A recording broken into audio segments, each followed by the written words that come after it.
Hello students, welcome back to Shubham lecturer channel. तो student, इस video में हम 12th इंग्लिश ग्रामर के 4 इंपॉर्टेंट टॉपिक को एक ही वीडियो में पढ़ेंगे। स्टूडेंट, अगर आपको बोर्ड एग्जाम देना है या आप अभी नए स्टूडेंट हैं तो ये वीडियो आपके लिए मोस्ट इंपॉर्टेंट है, क्योंकि इस वीडियो में मैं आपको बेसिक से लेकर एडवांस तक सभी चीजें बताने वाला हूँ। देखिए, ये चारों टॉपिक आपके बोर्ड एग्जाम में 8 नंबर के पूछे जाते हैं और चारों टॉपिक का नाम है डायरेक्ट एंड इनडायरेक्ट, सेकंड है आपका सिंथेसिस, थर्ड है ट्रांसफॉर्मेशन और फोर्थ है सिंटैक्स। इन चारों टॉपिक के दो दो क्वेश्चन को हम इस वीडियो में आंसर के साथ पढ़ेंगे। मैं आपको हिंदी मीनिंग के साथ, रूल्स के साथ बताऊंगा ताकि आपको आसानी से समझ में आए, चाहे आप नए स्टूडेंट हो या आपको बोर्ड एग्जाम देना हो। ठीक है, तो वीडियो को लास्ट तक देखते रहे, तभी आपको समझ में आने वाला है। तो देखिए स्टूडेंट, सबसे पहला हमारा है डायरेक्ट एंड इनडायरेक्ट नरेशन। अब बहुत सारे स्टूडेंट हैं जिन्होंने तैयारी की है 2021 बोर्ड एग्जाम की और उनको सभी नियम नहीं पता है, सभी रूल। ठीक है, तो कैसे वो दो दो नंबर एक एक टॉपिक के लाएंगे, तो ऐसे ही आप समझ कर एक एक को अच्छा मार्क ला सकते हैं। तो देखिए, सबसे पहला क्वेश्चन है she said to me are you well, यानी कि उसने मुझसे कहा क्या तुम ठीक हो। तो देखिए, ये आपका डायरेक्ट स्पीच है। ठीक है, डायरेक्ट नरेशन। अब इसको आपको इनडायरेक्ट नरेशन में कन्वर्ट करना होता है। ठीक है, ऐसे क्वेश्चन दिया रहेगा और आपको इनडायरेक्ट में कन्वर्ट करना होगा। ठीक है, 2 नंबर आपको इसके लिए दिया जाएगा। तो देखिए, यहाँ पर है सी सैड टू मी, उसने मुझसे कहा आर यू वेल, तुम ठीक हो। अब देखिए, ये आपका इंट्रोगेटिव सेंटेंस है क्योंकि पीछे इंट्रोगेशन मार्क लगा हुआ है। ठीक है, तो देखिए यहाँ पर हमें करना क्या है, इंट्रोगेटिव सेंटेंस में हम लोग पहले सी ऐसे लिखेंगे, सैड टू को हम लोग बदलते हैं आस्क्ड में या इंक्वायर्ड ऑफ में। ठीक है, आप सैड टू के स्थान पर आस्क्ड लिख सकते हैं। ठीक है, तो हम यहाँ पर आस्क्ड ही लिख सकते हैं। अब मान लीजिए आप लोग आस्क्ड नहीं लिखना चाहते हैं तो आप लोग लिख सकते हैं इंक्वायर्ड ऑफ। ठीक है, इंक्वायर्ड ऑफ। ठीक है, इसको इसका यूज भी कर सकते हैं। देखिए, सी आस्क्ड मी। ठीक है, अब देखिए ये आपका क्या है, इंट्रोगेटिव सेंटेंस है, तो यहाँ पर डैट का यूज हम नहीं करेंगे, इफ या वेदर का यूज करेंगे। तो हम लोग यहाँ पर इफ का यूज कर देते हैं, इफ। अब जो आपका ये इंट्रोगेटिव सेंटेंस है इसको हमें क्या करना है, अफर्मेटिव में कन्वर्ट कर देना है। ठीक है, इफ यू आपका सब्जेक्ट है, ये बदलेगा किससे, सेकंड पर्सन का प्रोनाउन है, ऑब्जेक्ट से बदलेगा, तो ऑब्जेक्ट है मी। तो मी के स्थान पर हम लोग लिखेंगे सब्जेक्टिव केस आई। ठीक है, समझ में आ रहा है, तो यहाँ पर हम आई लिख देंगे। आई आर है यानी कि ई जेम आर है, तो आर को हम बदल देते हैं वाज में। ठीक है, इस आर को हम वाज वेयर में कन्वर्ट कर देते हैं डायरेक्ट से इनडायरेक्ट में बदलते समय। तो she asked me if I was well. ठीक है, बस ये आपका वेल कंप्लीट हो चुका है। इसी प्रकार से आपको डायरेक्ट से इनडायरेक्ट में कन्वर्ट करना होगा। देखिए, इसमें 2-3 चीजें याद रखिएगा। अगर आपका ये इंट्रोगेटिव सेंटेंस है, ठीक है, प्रश्नवाचक चिन्ह आगे नहीं है बट इंट्रोगेटिव सेंटेंस है, तो आपको करना क्या है, सैड टू के स्थान पर आस्क्ड या इंक्वायर्ड ऑफ का यूज करना है। ठीक है, मी इफ, यहाँ पर आपको क्या करना है, इन दोनों को आपस में दैट से नहीं कनेक्ट करना है, इफ या वेदर से। वेदर आपको इस प्रकार से लिखना है। ठीक है, इफ लिखिए या वेदर, किसी एक का आप यूज कीजिए। तो इफ हमने लिख दिया है आई, ई जाए मार था, ये वाज मेर में कन्वर्ट हो गया तो वाज वेल। ठीक है, तो इस प्रकार से आपका हो जाएगा। सेकंड देखिए, इसको हम डायरेक्ट से इनडायरेक्ट में बदलते हैं।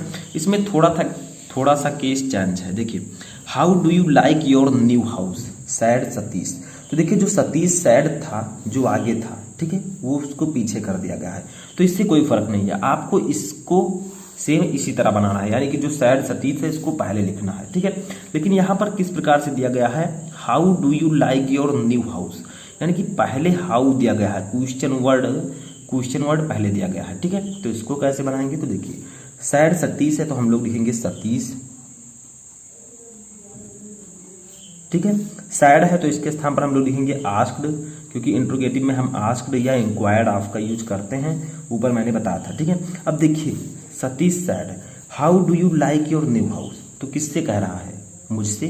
तो सतीश सैड टू मी आप लिख सकते हैं, तो यहाँ पर हमें मी जो है अपनी तरफ से लिख देना है। ठीक है, तो सतीश आस्क्ड मी, आप लोग दिमाग लगाइए।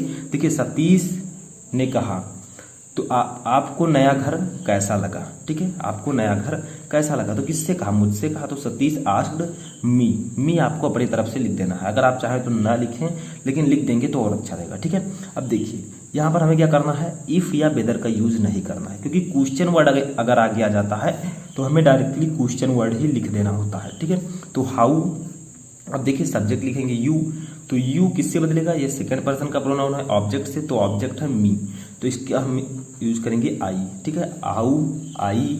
अब ये आपका है प्रेजेंट इंडेफिनिट टेंस, देखिए डू लगा हुआ है, ठीक है। अब इसे क्या करेंगे हम लोग पास्ट इंडेफिनिट टेंस में कन्वर्ट करेंगे। तो how Satish said to me how I. अब ये आपका लाइक है, इसका सेकंड फॉर्म यूज हो जाएगा, ठीक है। सभी को पता है कि पास्ट इंडेफिनिट टेंस में सेकंड फॉर्म का हम यूज करते हैं, ठीक है, पॉजिटिव में। तो देखिए आई लाइक्ड, अब आगे हम लोग क्या लिखेंगे माई लाइक्ड। योर है सेकंड पर्सन का प्रोनाउन, योर लेगा मी से, तो इसका हो जाएगा ये क्या ऑब्जेक्टिव केस, योर के स्थान पर माई हो जाएगा, ठीक है। अब न्यू आपको ऐसे रहने देना है हाउस, ठीक है। तो Satish asked me how I liked my new house. इस प्रकार से आपका ये बन जाएगा। यहाँ पर एक चीज ध्यान रखना है कि जो क्वेश्चन वर्ड पहले दिया गया है उसी को हमें यहाँ पर लिख देना है, इफ या वेदर का यूज नहीं करना है, ठीक है। अब देखिए हमारा आता है दूसरा टॉपिक सिंथेसिस। सिंथेसिस का मतलब होता है सेंटेंस को जोड़ना, सिंथेसिस ऑफ सेंटेंसेस, यानी कि दो या दो से अधिक सेंटेंसेस को जोड़कर एक सेंटेंस बनाना, ठीक है। लेकिन उसका जो मीनिंग है वो नहीं बदलना चाहिए। जैसे देखिए he is rich and generous, यानी कि वह अमीर और उदार है, ठीक है। जेनरस का मतलब होता है उदार, तो वह अमीर और उदार है। इसको आपको बदलना है कॉम्प्लेक्स सेंटेंस में। तो कैसे बदलेंगे? तो देखिए कॉम्प्लेक्स में एक यूज करते हैं हम लोग, he is not only rich but also generous, ठीक है। देखिए हमने इसे कॉम्प्लेक्स सेंटेंस में कन्वर्ट भी कर दिया और इसका मीनिंग भी नहीं बदला। देखिए he is not only rich but also generous, यानी कि वह ना सिर्फ अमीर है बल्कि उदार भी है, ठीक है। इसका हिंदी ये होगा, नॉट ओनली का मतलब ना केवल या ना सिर्फ, बट आल्सो का मतलब बल्कि, ठीक है। तो वह ना केवल अमीर है बल्कि उदार भी है, ठीक है। देखिए वही चीज ऊपर भी कहा गया था, वह अमीर और उदार है। तो देखिए हमने इसे कॉम्प्लेक्स में कन्वर्ट भी कर दिया और इसका मीनिंग भी नहीं बदला। ऐसे सेकंड देखिए, the sun rose the fog disappeared, यानी कि द सन रोज, रोज जो है राइज का सेकंड फॉर्म है, राइज का मतलब होता है निकलना। तो जैसे सूर्य निकला, ठीक है, सूर्य निकला, द फॉग डिसअपियर्ड, यानी कि जो कोहरा था, फॉग का मतलब कोहरा गायब हो गया, सूर्य निकला कोहरा गायब हो गया, ठीक है। इसको हमें बदलना है सिंपल सेंटेंस में। तो देखिए इस प्रकार से हम लिखेंगे, द सन हाइबिंग। अब हाइबिंग है तो राइजन, हम लोग इसका राइज फर्स्ट फॉर्म है, रोज सेकंड फॉर्म है, अब राइजन लिख देंगे, ठीक है, third form risen the fog disappeared, ठीक है, यानी कि the sun having rise the fog disappeared, सूर्य निकलने के बाद कोहरा गायब हो गया, ठीक है। इस प्रकार से आपका ये हिंदी होगा। तो देखिए हमने क्या किया, इसे सिंपल सेंटेंस में कन्वर्ट भी कर दिया और इसका मीनिंग भी नहीं बदला। इसी को हम कहते हैं सिंथेसिस। 2 नंबर का ये पूछा जाता है, ठीक है। अब आगे बढ़ते हैं।